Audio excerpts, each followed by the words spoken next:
What is AI and EI? AI doesn't know the context. AI doesn't know the nuances. AI can't read emotional tone and language. AI is just going to get better and better, but it still is always going to take the human in that process to make sure that everything is aligned. It's a pleasure to have you here, Eric. Yeah, happy to be here. The people are still looking for the human touch that gets lost when technology becomes so digital.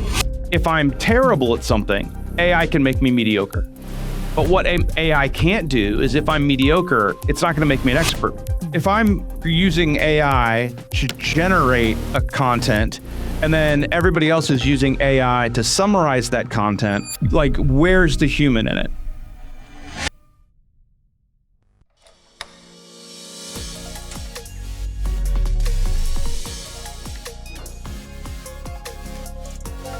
Well, thank you very much. Today we have the pleasure of talking with Eric Zackrison, who has really had a broad spectrum of knowledge and experience through his illustrious career, from restaurateur to manager to PhD, professor, now a very big and highly popular course creator and a distributor on some of the biggest platforms in the world. And thanks, Eric, for joining. I appreciate you taking the time.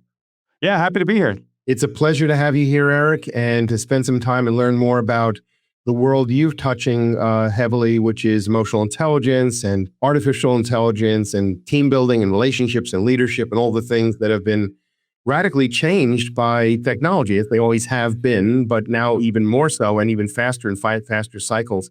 So yeah, if you were to say, like, this is the one thing that I want people to really take away from what is AI and EI and how do they all intersect in the world today? You know, how do you, because obviously it's a tough question to answer, but what is the one big takeaway? What do you feel people should really think about? Well, as I've talked a lot about, I think the important with EI is that, you know, leadership, management teams, all of that is a relationship. And that's what EI really gets at, is that these are relationships and they're being heavily impacted by AI. But what we need to remember is that there still always has to be a human in the mix, right? And that's where emotional intelligence comes in, is if we just use these tools without paying attention to the human side of it, then we're going to lose the human side of it. And when we do that, our employees aren't going to be driven.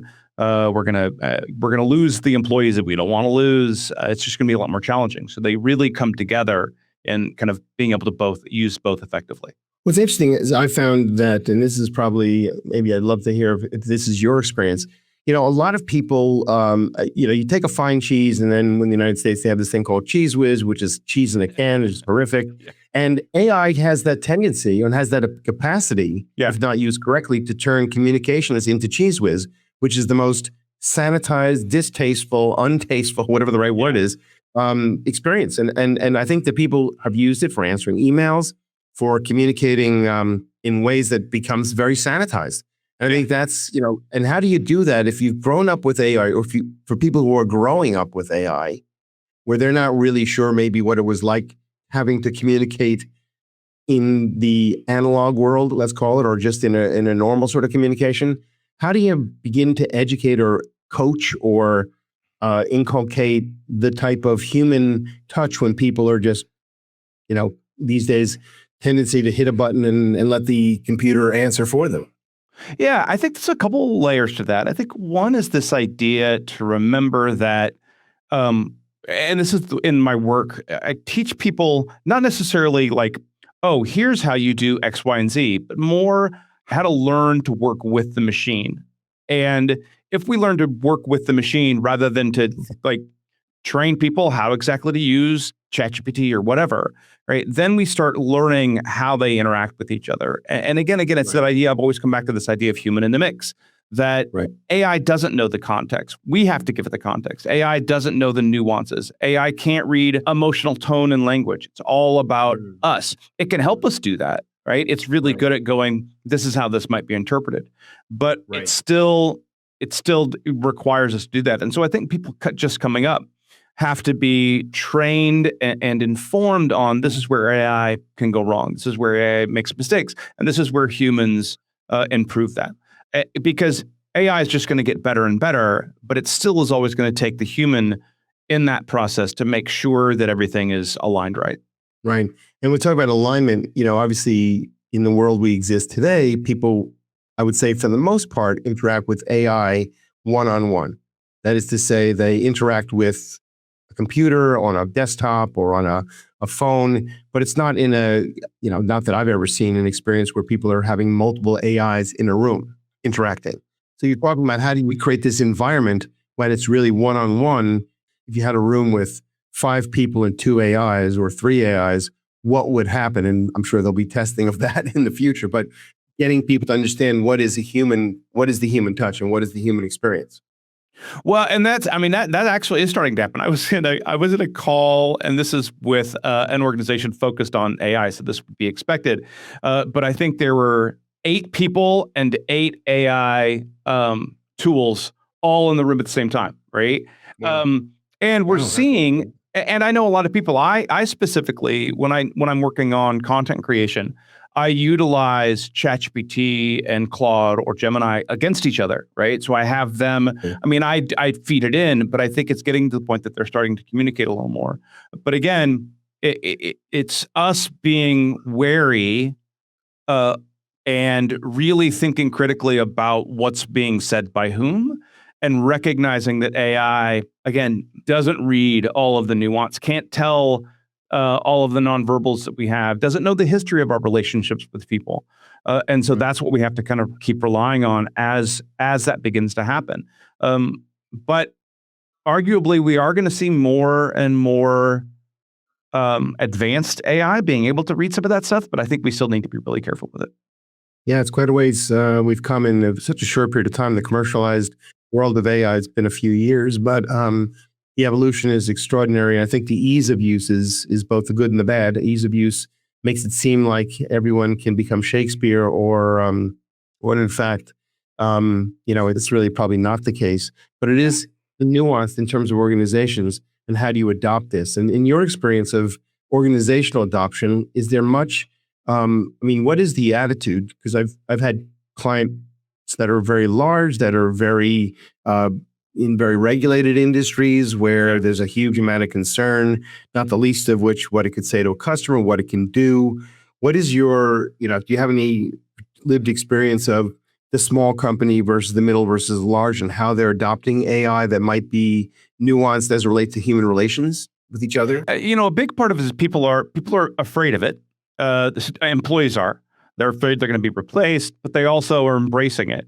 I think leadership isn't most organizations, small, medium, large, are not aware enough yet of the issues. And this is one of my colleagues studies this a lot, Matt Bean. We were talking about it, and it's this idea that AI is amazing. You're talking about being Shakespeare. AI is likely never going to get to Shakespeare, and so what AI really does is, if you're an expert, AI makes you really efficient. So I can create a course much faster using AI than working on my own or working with a team of people that are kind of giving me feedback and editing, et cetera. If I'm terrible at something, AI can make me mediocre. But what AI can't do is, if I'm mediocre, it's not going to make me an expert because there's no check, right? So if AI creates something that isn't quite right, or that I know isn't going to deliver well, I can tell, and I can be like, you need to adjust it this way. Right. But if I'm not an expert, then I'll miss things. And so that's where the problem is. And so we're not really aware as large organizations that we're teaching people how to still become experts, using AI to ramp up, but also keeping that interaction between experts and people that are kind of mid-career and early career, or we're going to lose all our experts, right? Because nobody's going to age into it. What's that? Yeah. No, it's interesting you're saying this, because it kind of reminds me on some level of people who, there was the abacus, there was the slide rule, there was the calculator, and everyone was saying at that point in time, I don't go back to the abacus, but the slide rule was something we used in high school. And, when it came to the first versions of the calculators and then, of course, the computers, the thought was that you're going to lose a lot of your critical functional thinking skills or calculation skills. Like, for example, some of the most incredible people I knew in banking were people who knew you just basically need to know fractions from 1.5 to basically about 14 or 15. And once you know those fractions, you can do calculations instantaneously in your head. So what you're describing on some level is the non-mathematical version of that, where it's like reading a human being, reading and understanding a human being. There was a professor at the school I went to named Ray Birdwhistle, who was the father of body language. And people were fascinated by the idea this guy can essentially sit down and read people from a distance who we never knew. They would go this sort of trick. They would bring him to the faculty lounge and say, "Who's that?" Never saw the guy before. He says, well, he looks at him for a while. He says, "Well, I think he comes from this country and he was educated in this way and he studies this." And it was dead on most of the time. It was reading the room. And in that case, is reading the room. And I'm wondering, is that a skill that we're going to lose? Because as you're saying, where is the room if you're not populating with real humans, with real behaviors and that maybe there is a app in there, but I mean, how do you get it ensuring, or at least, getting people to really understand that skill, the fundamental skill of, I'm going to call it reading the room, you're going to call it something else? Social intelligence, right? Some colleagues that have a tool that they use and they call it social intelligence. And I love that embrace, but it's kind of a move from just emotional intelligence to that broader perspective of being able to read the room, the politics, all that. And I think, will AI get there? I don't know. I question how well it'll do at that, where we have the ability to know the relationships between people. That we can tell someone has a great relationship with their boss or not a great relationship. And this team member and this team member have a history of issues. And that we as humans, I think, can develop social intelligence in a way that I'm not sure AI will, at least not generative AI in the way we're thinking about it. It can still read. I mean, because it could do stuff like read. It can diagnose early onset, like kind of Alzheimer's and Parkinson's. At least there's indications that I might be able to through really subtle cues. And so it's able it's definitely able to read some nuance, but the deep social connections and the deep social relationships and the politics, I don't know if it'll ever get there. And that's, I think, where we step in, at least in that regard, in the relationship side and managing teams and managing organizations. That social intelligence is going to be a piece that really still is needed. And AI can help us with that. It can help check, it can summarize, it can, check nuances, it can check our read, but I don't know if I don't think it's going to replace it anytime soon necessarily. I wonder, to what extent people like to look, at a number. It's almost like, grades in school, where people like to see that you're a number, but people are much more complicated than a single number, a point in time. And as we know, even people's attitudes change. Some unusual experience occurs and you change as a person radically. Yeah. And that ability to, as you were saying, it's AI is really good at predicting the next word, but is it really good at predicting, a social environment or social setting, or how do you build a team? I mean, it'd be interesting, probably in just purely words, AI might be able to write a really good description of how you build a team, but that's not how you build a team, right? It takes a long time. It takes relationships. It takes, how does people respond to one thing that someone said can destroy a whole dynamic, right? So these are very complicated things to teach. And certainly for people, but I'm mostly concerned about people who grew up in an AI world, of which I work with a whole bunch. Yeah. How do you make sure that is not the only, call it lens, the only way they look at the world? And they step out of it and realize that that's not the way most people, at least most people of a certain age, experience things. Yeah, I mean, I think that's part of the, again, training and having them recognize those social cues. The score thing, I'm not familiar with China, but it makes me think there's a Black Mirror episode about that, where people kind of assess each other's social relationship score. But we certainly do have social capital that we build up. And again, I'm not sure AI can read that. And so we have to realize that, we build up social capital and we spend it, and it's not quite like putting into the bank. It's not an actual score you give, but we certainly know people that have, helped other people out and done some favors and, are supportive of other people. And then when they need help, they get it. So I think there's that part to it. But there's also this idea of when we're looking at teams, when we're looking at leading, right? I fight back a lot against some of these like personality profiles that say you are an X, right? Because people then say, oh, well, if that's my label, that's who I am, and that's who I'm always going to be. And that's just not how we are, right? We can adapt, we can adjust, and we show up differently. Like I lead, if I'm on a team where I'm the leader, it's a team that doesn't know much. They're inexperienced. They're, not sure of themselves. I'm probably going to be a little bit more directive and a little more controlling than if I'm with a team that everybody on the team knows exactly what they're doing. Because if I'm directive with that team, they're going to be like, why are you micromanaging? And so we as humans can adapt and do adapt our leadership style, our management style, our team engagement in different situations. And even with one team, we can adjust and learn. And so if we can learn how to do that, we can learn how to do it with our AI tools as well. And as the AI develops, recognizing that the way we interact with them has to change as well. And so I think that's a big part of that just making sure people understand that it's not about there's a moment in time and this is it, right? That it's always evolving. The situations are always evolving, and we need to learn how to adapt with that. And social intelligence, emotional intelligence gets us there, but it's almost everything we do from here on out is going to be integrated with some sort of technology or AI. I think there's very little we do going forward that isn't going to be. It's interesting to me, one of the most valuable professional skills, or maybe it's not a skill, or maybe it's behavior, maybe it's an outcome, to me is transparency. And I wonder to what extent, because in the organization where I function, what's one of the things that people seem to say one of the most, that we're a very transparent organization. Yeah. Whether you like what I'll say or not like what I'll say, I'll be transparent about what I say. Yeah.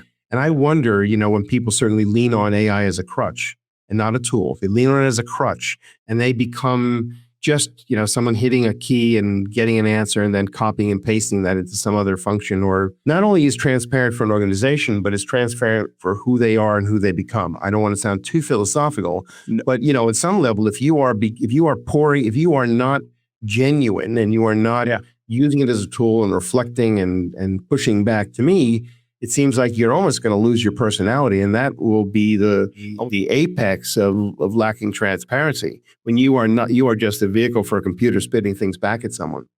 No, I don't know if there's a question in there. It's a very frightening thing to me, because to me, certainly in the world of commerce and the human relations, it would seem to me that being real, if that's the way of describing transparency, being who you are, even with all of our flaws that we can hopefully improve on, right? Yeah. Eliminated things that are not working. But to me, the lack of transparency and not being genuinely who you are is something that could really, people using avatars, people using things that are not who they are. And I think that, I don't know if AI is forcing us all to, be sort of super intelligent when we're not all. No, I'm not, and for sure. And I just wonder if you can't use it as a tool to improve yourself the way you want it to be improved, as opposed to lose yourself, become, not a personality whatsoever.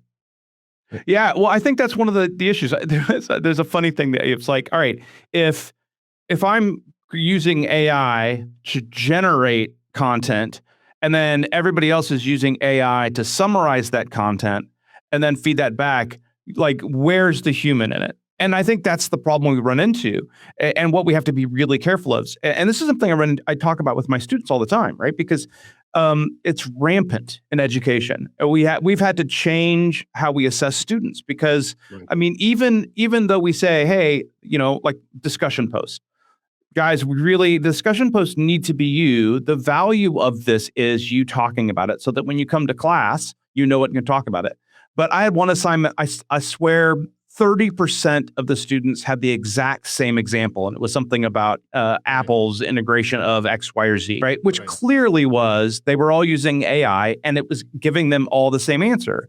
And so if we're not careful, what happens is if all of us are using AI, all of us are eventually our opinions are going to meld, but we won't know what our opinions are. Right. It isn't us.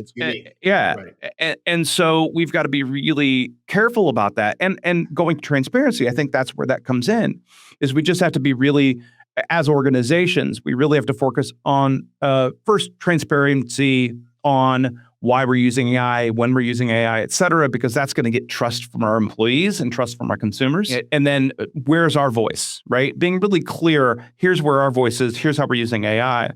Otherwise, again, yeah, we're going to end up with, it's going to be, a bunch of AI. None of us are going to go to meetings. We're going to have our AI avatars in the meeting. It's going to summarize the meeting for us, but we're not going to read the notes. Right. And so, yeah, that's, I think, where, again, it goes back to that idea of human in the mix. We've got to make sure we're focusing on that and transparency. So it's a little, I don't know if it's how to describe this, but, obviously today social media has put not only the country, but people at odds, and easy to say things and hide and whatnot. And on the other hand, AI seems to be moving in the opposite direction, looking to homogenize. Yeah. So Yeah. I don't know how this all interacts, because, whether it's for marketing purposes that social media looks to inflame, or, to find out what your market segment is. But I wonder how, if you were to set your AI for your Facebook, Instagram, other social media feed, and you ultimately set it at X, if X ultimately makes a more or less divided society. It's kind of interesting. I mean, I wonder, Yeah. with the AI ultimately ameliorates or softens things over, which often it does. I've asked questions of AI that are somewhat, I wouldn't say inflammatory, but really grilling. Did more violence occur during this period or during that period? And obviously I had my own personal bent on it, and it kind of began to push me into a more critical thinking. It was kind of interesting. Mm-hmm. I was expecting it to just repeat back what I wanted. And I did read it, because maybe I'm that I'm the generation that actually read it and go, oh, that's quite interesting. I didn't realize that. And then I probed it further for more data. I think it's almost like the critical skill is the ability to ask questions, not to get answers. It's to ask questions, to push back and doubt what you're being fed, whether it's social media or the interaction you had with the computer. Yeah, and that's a big thing I work on a lot, is helping people be critical consumers and critical interactors with AI. And that really gets at it. One of the tricky things with a lot of the generative AI that we're using right now, these large language learning models, is what they're trying to do is please us. They're trying to give us what we want. And so I've caught mine being flat out sycophantic, right? That I'm like, why are you stroking my ego? That's not, and that's one of the ways to learn how to react with it, right? To train it to say, no, I want you to push back on my ideas. I want you to question me occasionally. If I'm just going along with what you say, every once in a while I'll go, are you sure? Right? And so realizing that, interacting with that, it can put blinders on. It's, I think it's one of the problems with the way most of us consume social media. Is we're all in these bubbles that are they're echo chambers, and AI, if it's just trying to please us, just intensifies that echo chamber. So we have to train it to push back on us sometimes. I was going to say, but that's one of the strengths, that it can break us out of that bubble, because we can say, show me different opinions, and it will, because it's not trying to, it doesn't have a dog in the fight other than it wants us to use it. So, but you're that perspective of having critical thinking, and something that's come natural to you, for maybe not natural, but it's come to you where a lot of people don't. And I'm actually quite shocked, maybe that's the right word, is that a lot of people would not have said, push back at me, at an AI, or question my critical thinking skills. I don't think it's hard to do, but I think it's not natural for a lot of people to do. And, I don't know why this I've used this probably in other discussions, so it may sound repetitive, but, I would say, someone said to me back in the day, sometimes you're in the dark, bang your head against the wall, and someone comes in, flicks the switch, and you realize you're 1 foot to the right of the door. And that is, it's sort of an insight that you didn't have that someone else has. But the ability to keep questioning whether what you're getting is right, whether it's right for you, whether it's, as you said, sucking up to you or not giving you critical thinking, or even simply asking the question when you get an answer, now give me the opposite perspective. Right. Because obviously, if you have a subscription to these things, these today, you're not paying more for the answer that says, give me point out the other side of the coin to me. Which does make it powerful but it comes down to, if you know how to use it and know how to push back, and to probe and to say, no, I don't think I agree with you. And that is, I think that maybe it's environmental intelligence, as you said, or social intelligence, or reading the room, but the awareness that this thing is not handing you, the answer. It's handing you a set of interpretations. Turn that answer on its head and explain to me why the opposite is absolutely true. So I was talking about how you push back. Yes. So on getting AI to push back, or just like getting that's something I definitely didn't come natural to me. I made some pretty big mistakes and learned that I like having people around me that are willing to go, Eric, that's bullshit, right? You can't, Right. you can't do that, or that's a bad idea, or I'm not sure that's going to work. I like having people around me like that. It's hard. I still find it hard, right? But I see the value in that. Sure. And so, but I think that's one of the things, certainly organizationally, we've got to train our employees to be using AI in these sorts of ways, to say, don't accept the first response. Because, Right. and here's part of it. If we all just accept the first response, we're all going to have the same response, right? And so that's another kind of an interesting way to use AI, to say, all right, great idea. Give me 5 more eyes. Give me 5 more options. Give me 10 more options, whatever. Right. To really push back, and recognizing that, going back to your analogy of hitting knocking your head in a dark room, like having somebody come in and start bashing their head against the wall next to you might be like, oh, at least I'm here with somebody. That's not helping though, right?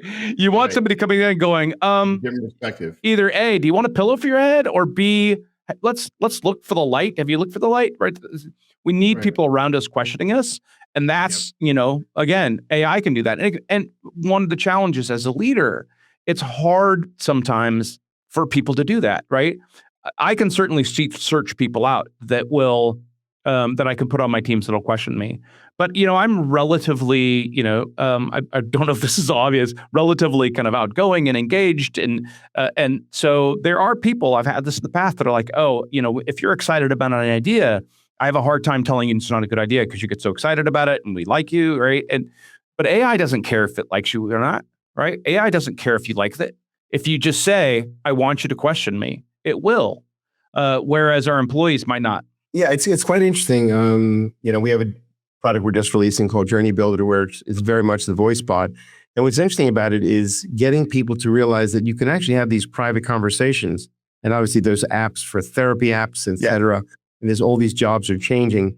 But it's quite interesting. You can actually have a discussion. And I've done that with our app and others.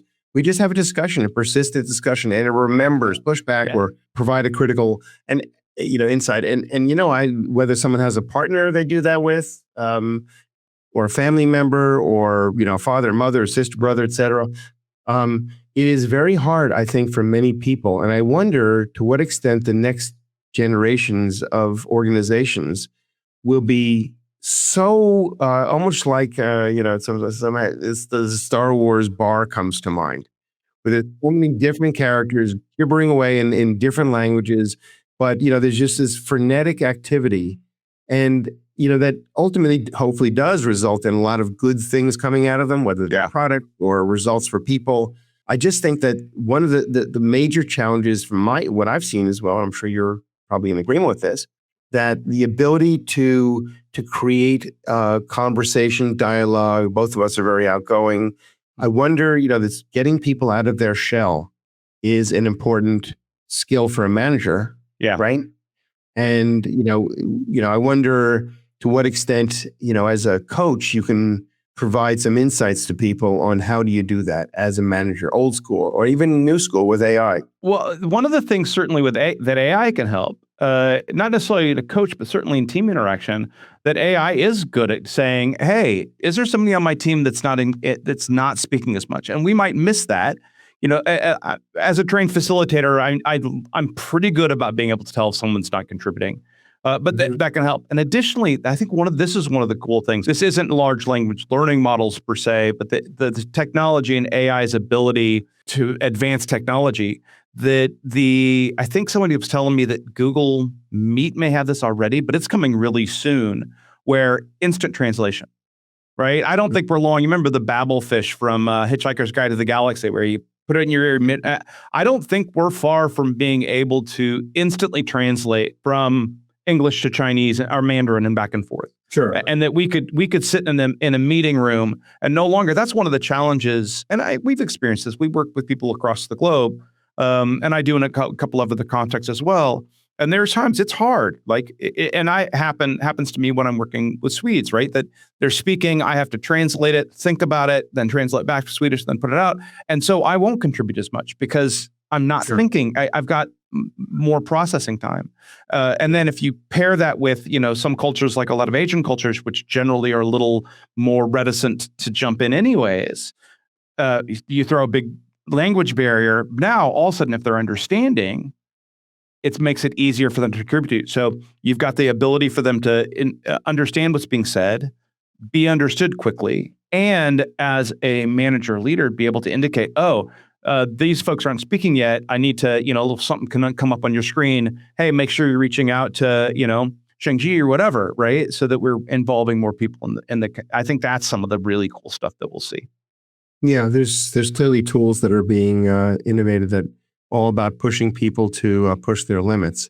What's your kind of the most unusual thing you've seen in an organization that you think could be solved with the application of kind of AI tools, whether it was running a restaurant or running a business or, in the consulting assignments, this sort of where you see people are in problematic situations, but you think, hey, AI might be a very interesting tool to solve this kind of problem. I don't know about unusual, but certainly one of the things that's most powerful for anybody that sells anything, service. I mean, anybody like that deals directly with consumers, right? Not B2B as much, but B2C.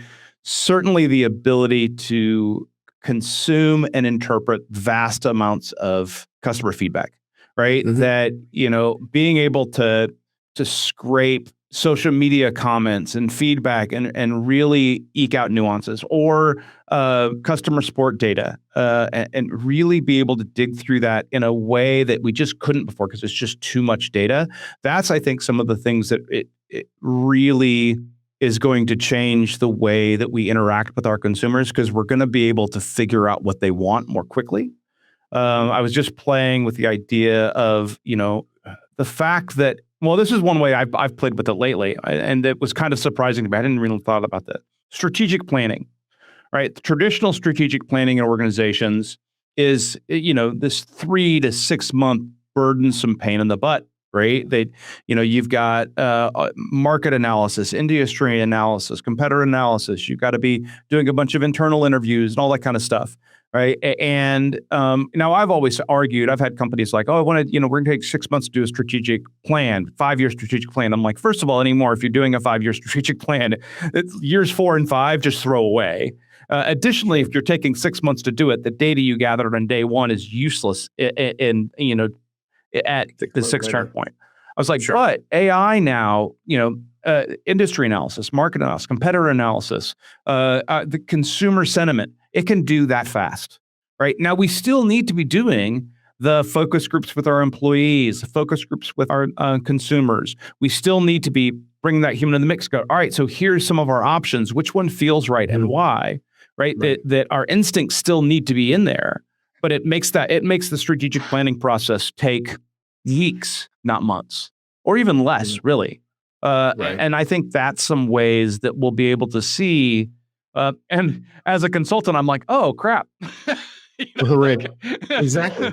Right. But that's, it just then, I focus on other things, or I help facilitate that process. Yeah. The interesting thing about, market analysis, consumer analysis, it's quite fascinating that you can jump into a business very quickly now, knowing very little about it. And before you know it, you have a really good idea.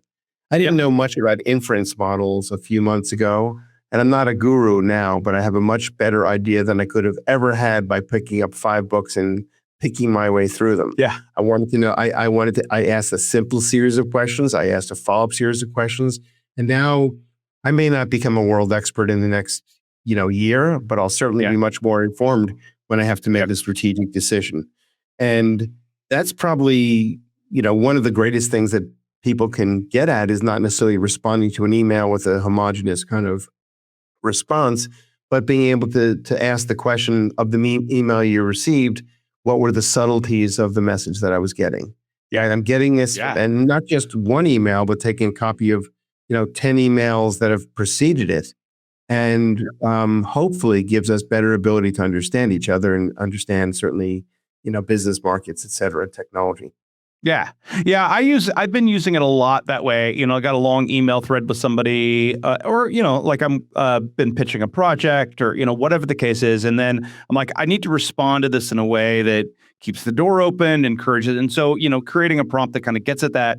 And then AI, well, again, what it does is it just makes it faster. Like, could I do that? Right. Could I write that email? Sure. Right. But I'm going to spend, a good amount of time because I'm kind of going to wordsmith stuff. But AI can go, oh, here. And then I'll look at it and go, okay, I like this. This is problematic. This is good. This is how I might read it. And then going back and forth a few times, I can create something that really can carry some weight and is more likely to land the way I want it to than if I just written it myself. It used to be, I joked with my ex-wife about this the other day, and I was like, up until AI, one of the challenges I always had, because we were business partners, is whenever I was writing a stern email, I'd be like, hey, how's this look? Right? How would you take this? Right? And then, once we split, it was harder for me to do that. She still does it, but now I could just go AI, like, what do you think? And so it helps in those ways. Well, it's your own built-in coach, and obviously, like a lot of coaches, you make the coach. You can craft the coach to help you in ways that you find most problematic. And whether it's learning a guitar or responding to a business challenge, you can actually push back and say, "I need to focus on this." Yeah. Right. And that still comes back to a very fundamental challenge of knowing that you're not getting, you're getting support. It's not replacing, it's supporting you. Yeah. And again, that gets back to transparency with organizations. I think organizations have to be really clear, but I think problematically, I think a lot of organizations are seeing dollar signs.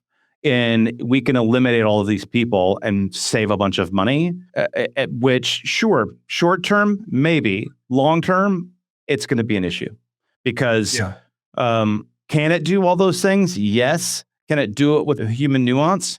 Are you still developing future talent? No, you're not. And that's where I think, these organizations that are really just embracing it in a way to eliminate employees are really going to suffer in the future. Yeah, I completely agree with that. I think that if it's not like any other technological innovation you mentioned in the beginning, all technology is there to change the way we do things, hopefully for the better.